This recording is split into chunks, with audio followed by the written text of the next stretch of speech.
Terima kasih waktunya Pak Beni. Baik, Assalamualaikum warahmatullahi wabarakatuh. Waalaikumsalam warahmatullahi. Selamat siang ya, menjelang sore dan salam sejahtera untuk kita semuanya. Sebelum pada materi, mengefreshkan ya. Saya minta Bapak Ibu di ini kan kalau ngadepnya lektor terus kan capek berdiri ya, boleh posisi berdiri di depan ini. 2, 3.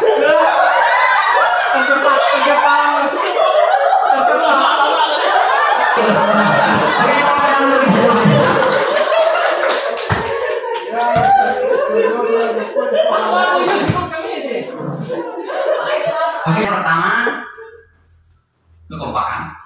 Kalau dihubungkan dengan hukum merdeka, bebas, ada perdebatan, itu kan sangat boleh dikatakan memunculkan ide. Satu contoh tadi antara saya dengan Pak Nikonya. Kalau posisi seperti itu tadi, saya yang tahu. Nanti kan memerlukan perdebatan. Mungkin kalau hal yang seperti ini kita bawa ke siswa, akan berkembang pikirannya. Kok bisa begini? Harusnya begini. Nah, ini kita harapkan dari guru mereka.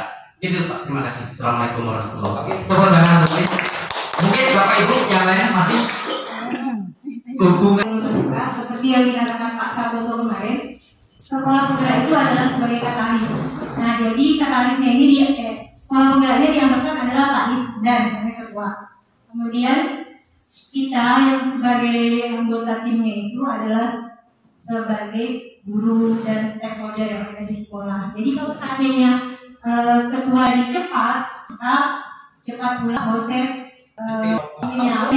kerjanya. Dan bukan juga kerjasama antara ketua dan timnya seperti itu Pak.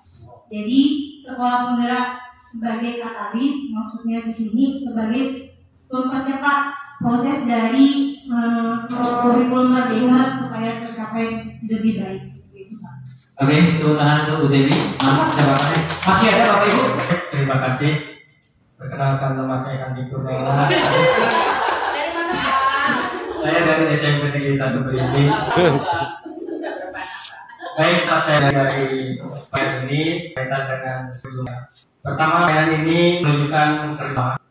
Kemudian dari ketua yang itu dia mengarahkan bola itu kemana.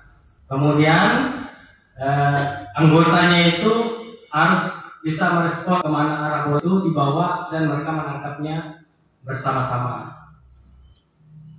Kalau ada satu anggota yang tertinggal, maka semuanya akan gagal. Gitu ya. Hubungannya dengan kurikulum merdeka, ya, perlu adanya kolaborasi antara semua belah pihak, baik itu ketua maupun anggotanya. Jadi jangan sampai ada anggota atau guru lain yang tertinggal, saling membantulah begitu. Dan juga anggota itu harus cepat merespon kemana ketuanya ingin membawa. Pendapat saya sesuai dengan moto kita Kak, yaitu tergerak, bergerak, menggerakkan. Ya, kalau saya hanya berdiri megang bola, apakah kawan-kawan bisa menyentuh bola? Ada dulu ya. Oke, sekarang ke yang kedua Pak Mas Doni. Yang kedua yang kuning biasanya di oranye yang tentunya. Bapak Ibu, ini mohon maaf saya agak berbeda dengan yang asli yang diberikan dari sananya gitu seperti itu. Jadi saya sampaikan sesuai dengan yang terjadi di sekolah kita. Yang kedua memahami. Oke, pada langkah kedua itu Mas Dodi yang memahami pembelajaran dan asesmen itu adalah sebagai langkah keduanya Bapak Ibu. Itu yang sebagai tugas materi sore hari ini saya membersamai ya, bukan saya sebagai fasilitator saja berkaitan dengan langkah kedua yaitu memahami pembelajaran dan asesmen. Di situ ada beberapa pertanyaan. Yang pertama itu prinsip pembelajaran dan asesmen. Mungkin itu apa sih yang dimaksud dengan prinsip pembelajaran dan asesmen? Silakan Bapak Ibu jawab. Ya di situ langsung diketik kalau bisa, atau ditulis tangan juga boleh. Yang kedua itu pembelajaran sesuai dengan tahapan peserta didik, apa namanya? Diketik, ditulis. Kemudian yang ketiga, perencanaan pembelajaran dan asesmen. Nah, yang ditanyakan itu termasuk alur dan pendidikan. Kemudian yang selanjutnya itu merencanakan pembelajaran. Yang terakhir adalah pengolahan dan pelaporan hasil asesmen. Silakan Bapak Ibu tulis di deskripsi masing-masing ya.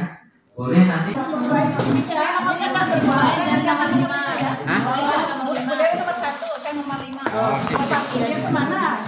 Kan Bapak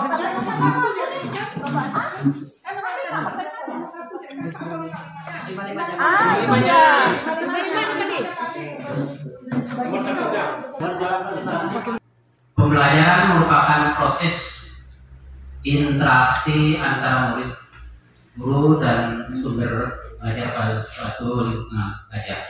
Prinsip pembelajaran pada kurikulum Merdeka adalah sebagai berikut. 1. Pembelajaran dirancang dengan mempertimbangkan tahap perkembangan dan tingkat pencapaian murid sesuai dengan kebutuhan belajar, serta mencerminkan karakteristik dan perkembangan murid yang beragam. Dengan demikian, pembelajaran menjadi bermakna dan menyenangkan. Contoh, pada awal tahun ajaran, guru berusaha mencari tahu kesiapan belajar murid dan pencapaian sebelumnya. Misal, melalui dialog dengan murid, sesi diskusi kelompok kecil, tanya jawab, pengisian survei atau angket, atau metode lain yang sesuai. Kemudian yang kedua, guru merancang atau memilih ATP sesuai dengan tahap perkembangan murid atau mengacu ke tahap awal. Guru menggunakan atau mengadaptasi contoh tujuan remaja atau ATP dan modul ajar yang tersedia oleh Kemendikbud. Kemudian yang kedua, pembelajaran dirancang dan dilakukan untuk membangun kapasitas murid menjadi pembelajar sepanjang hayat. Contohnya, guru mendorong murid untuk melakukan refleksi untuk memahami kekuatan diri dan area yang perlu dikembangkan. 2. Guru senantiasa memberikan umpan balik langsung yang mendorong kemampuan murid untuk terus belajar dan mengeksplorasi ilmu pengetahuan. Kemudian yang ketiga, proses pembelajaran mendukung perkembangan kompetensi dan karakter murid secara holistik. Terima kasih. Mungkin ini sementara yang dapat kami sampaikan. Terima kasih. Assalamualaikum warahmatullahi wabarakatuh. Oke teman-teman, untuk kelompok 3 yang diwakili oleh Faiz. Belajar. Yang keempat, penyesuaian pembelajaran dengan tahap capaian dan karakteristik peserta didik. Yang kelima, perencanaan, pelaksanaan dan pengolahan asesmen formatif dan sumatif. Yang keenam, pelaporan kemajuan belajar. Dan yang terakhir, evaluasi pembelajaran dan asesmen. Rencana pembelajaran itu merencanakan pembelajaran seperti kami menyusun pembelajaran, langkah belajar, dan asesmen. Iya. Pembelajaran sesuai dengan tahapan seperti